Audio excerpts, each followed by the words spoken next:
Welcome to Chillin' 101. We hope this video helps. You start by opening the Screensaver settings dialog. Do it now.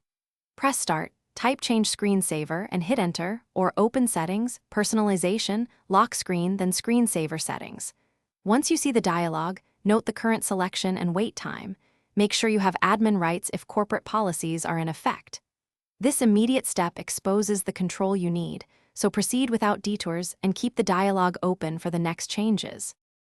You now disable the screensaver itself. Choose None from the Screensaver drop-down, click Apply, then OK, that stops the screensaver feature. Once done, open Power and Sleep settings and set display to Never or a sufficiently long timeout so the screen won't turn off unexpectedly. Make sure the active power plan matches those values. Do this because Screensaver and Display Sleep are separate. Addressing both prevents the screen from blanking or locking later on. Finish by testing. Lock your PC or wait the prior timeout and verify no screensaver appears. If settings revert or options are grayed out, you likely have a group policy. Open GPedit.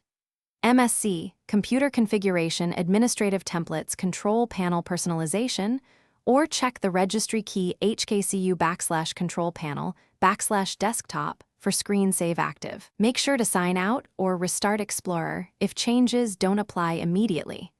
This one troubleshooting tip addresses the common policy block so you can restore control. Thanks for watching.